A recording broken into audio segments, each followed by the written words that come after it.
Hello everyone, it's me Uncle John. Today I am going to read S6 6003 Water Wishes.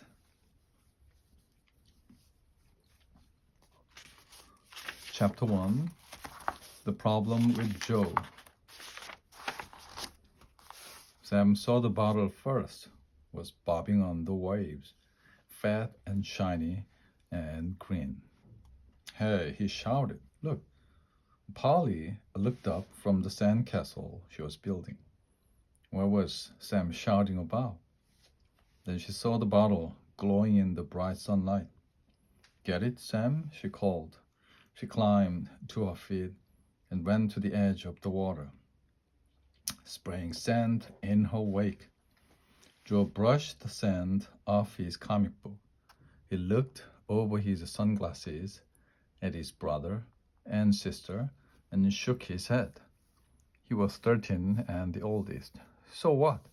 He muttered. It is just an old bottle. He went back to reading his comic.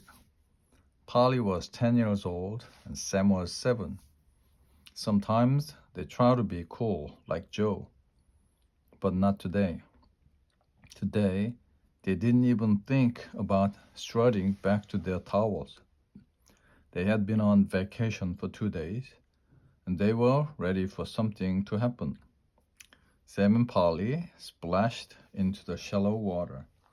They stayed even with the bottle as the waves carried it down the beach.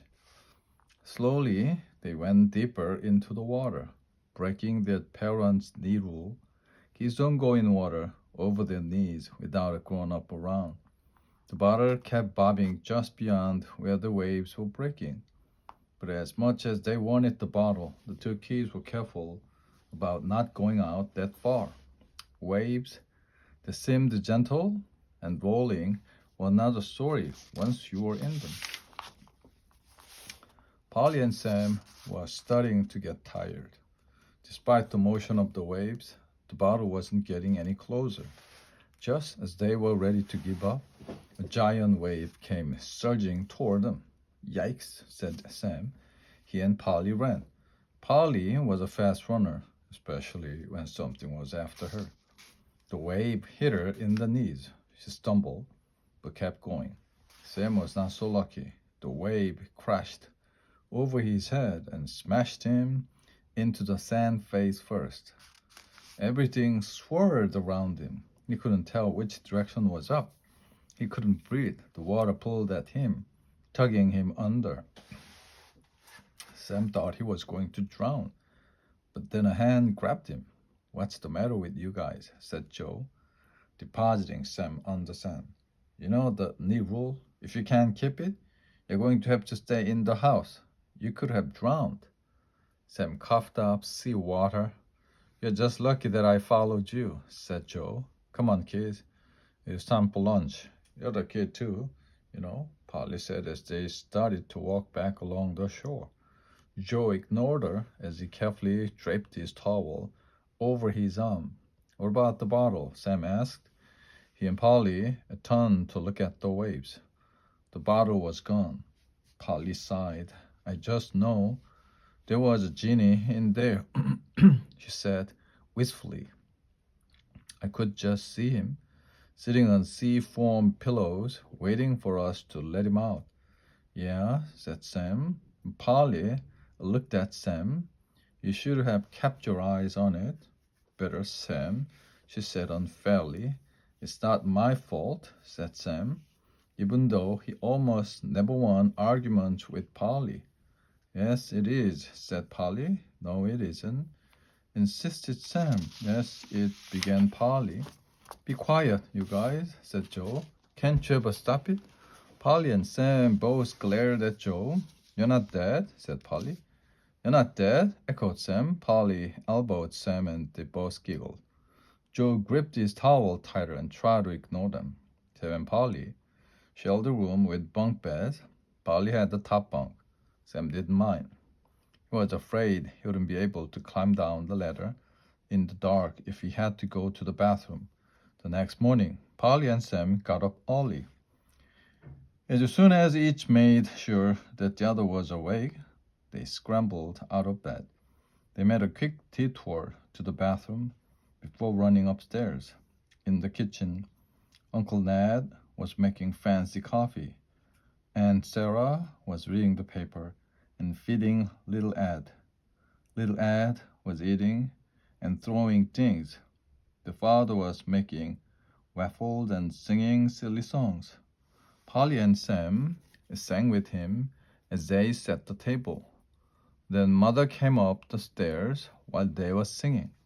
She yawned, then smiled sleepily at everyone. That was one of the best things about the beach vacation. No one said to be quiet. Even early in the morning, Uncle Ned passed Mom a cup of frosty coffee. Frothy coffee, little Ed shouted, no, and threw a piece of banana. I was never like that, said Sam as he and Polly finished setting the table. Amazingly enough, you won, said Mom. But Polly and Joe were. Maybe Joe, said Polly, but not me. Speaking of whom, why don't you two go wake up your big brother, said Dad, as he poured the pancake batter on the hot griddle. I'm sure he'll be happy to hear your melodious singing. Polly and Sam looked at each other and grinned. They galloped down the stairs and Polly stopped. Wait, she said. Let's sneak in real quietly. When we are right next to him, we'll shout, wake up. Yeah, said Sam. Joe's room was cool and dark, the way he liked it in past years. The three kids had shared a room at the beach. This year, however, Joe had declared himself too old to share. Surprisingly, the parents had agreed. Polly and Sam crept into the dark room. Joe was a lump in the bed. The air conditioner made a whooshing sound. Sunlight slanted through an opening in the heavy shades. Sam noticed the light made a weird green glow on Joe's dresser. He looked closer. It was the bottle. Sam nudged Polly. She gasped. They stood frozen in the middle of Joe's room. Polly jerked her head to the door. Sam nodded. They crept back out, not quite as slowly, as quietly as they had gone in. Did you see it? Sam whispered. Of course, silly, said Polly. What I want to know is, how did Joe get it? Polly and Sam thought about this for a moment. It must have been when he rescued me from the wave. Maybe when he pulled me up. Yeah, he must have been close behind us. I can't believe we didn't see him. I'm glad he was there.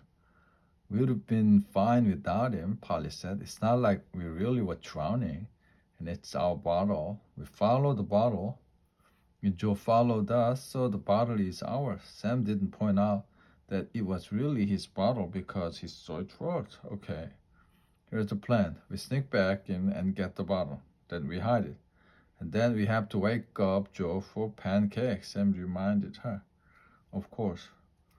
But we take care of the bottle first. Slowly, Polly opened the Joe's door and she and Sam peeked in. The room was still dark. Joe hadn't moved. Carefully, they tiptoed across the room. When they were halfway to the dresser, Sam bumped into Polly. It was a quiet bump, but they both froze. Polly glared at Tom. Joe turned over, made a snuffling sound. Polly and Sam held their breath. Joe didn't move again.